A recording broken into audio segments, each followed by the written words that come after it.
Hey folks, it's Nick Granville. So I thought today I'd talk about the Doors song, classic song, Light My Fire. It's an interesting kind of chord progression and there's some interesting things about it. Now my trio did a version of this, you check it out on YouTube if you haven't seen it already.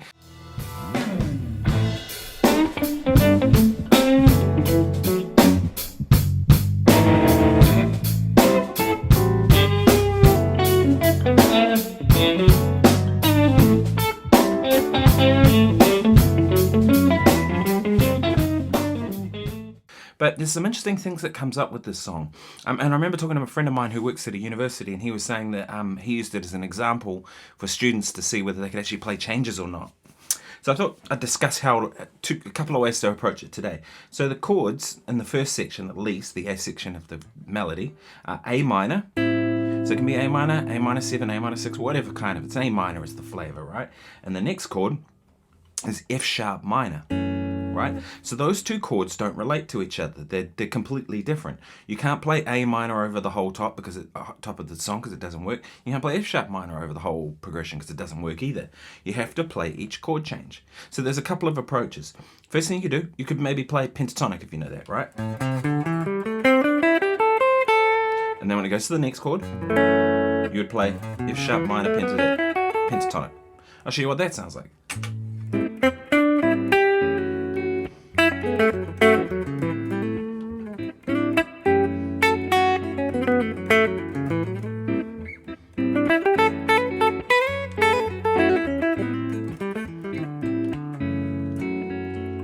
So it's okay, right?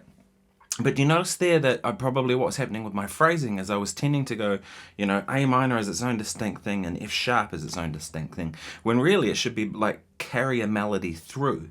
If you haven't seen my video about phrasing that I put out yesterday, phrasing is really, really important in the way that you shape a progression, helps it to speak or not. And I think this is part of phrasing. It makes me phrase a certain way by going A minor to F sharp minor. A better way to look at it, right? Here's a good one. So if we think of F sharp minor, its relative major is A major, right? So we could, in essence, think A minor to A major. Right, I'll show you what that sounds like. So I'm just going to use A minor pentatonic. It could be any A minor, but we'll go with pentatonic for now. And then I'll go into A major pentatonic. I'll just stick to pentatonics for now and make it real easy.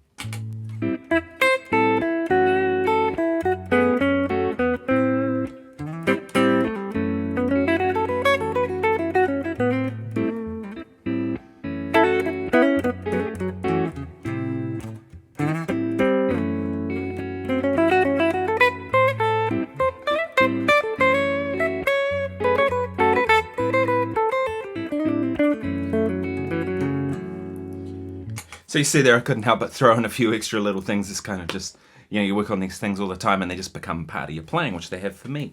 So you see that's a really good approach, right?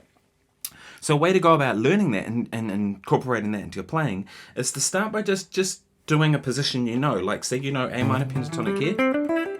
Great. And then A major pentatonic. I did a video on A major pentatonic. Again, check that one out. I know I seem to be plugging all my old videos today, but there's stuff that I've covered, so there's no point me going over that again. The next step would be to, instead of playing A minor pentatonic here, try playing its second position. All right, and then going into A major pentatonic in that position, which would be, all right, or even the third position, right? Third position, A minor pentatonic. If you don't know the 5 shapes of the minor pentatonic, they're all over the internet. Just have a look around. You'll find them in a minute, right? But learn them up. Right, so that's A minor pentatonic, and then I go to A major pentatonic. Let's try that. I'll show you how that comes out.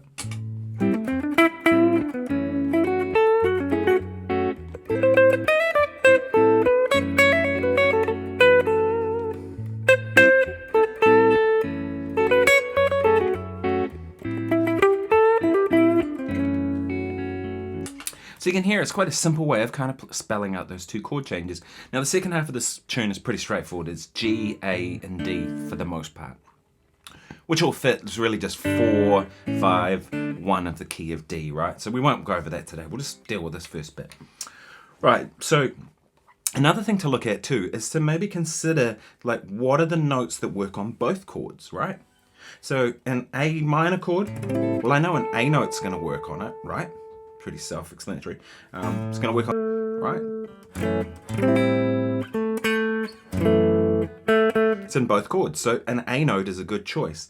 The C note, the next note, right? That's in there, but has an F sharp, a C sharp in it, sorry, and the F sharp minor chord. So the C note doesn't really work over both. Although, you know, you can make anything work if you want to. So let's call that an avoid note for now. The D note, right, doesn't particularly work over A minor that well anyway, and won't work over that. It's really that sound, right, rather than... Right, so D is not that great. E is the 5th of A, and it's the flat 7th of F sharp. Great note to play. So now we have A and we have E, we know work over both. So I might play a phrase where I go...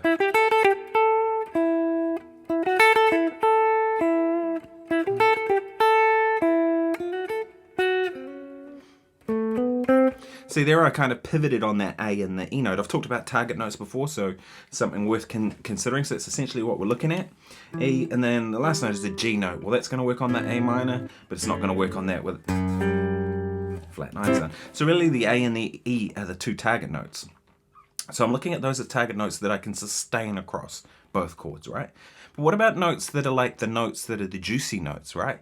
For lack of a better way of putting it. So the juicy notes might be, for example, the C note, right? On the A minor, it's a C note. On the F sharp minor, it's in C sharp note. So that's something I'm going to make a point of, right? In my phrases, I might go, right? And I'll sort of lean into it, if you will.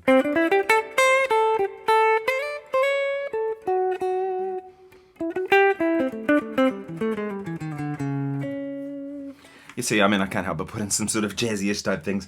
Yeah, but as I said, check out that video I did with my trio. I kind of went through all of these things, and it's, you know, it's a great fun tune to play. There is a couple of things in the B section which I haven't discussed today, but for the most part, it's that A minor to F sharp minor thing I wanted to kind of delve into. So if you found this useful, please subscribe. As I said, my name is Nick Granville. I post every day on YouTube, and yeah, thanks so much for watching. Cheers.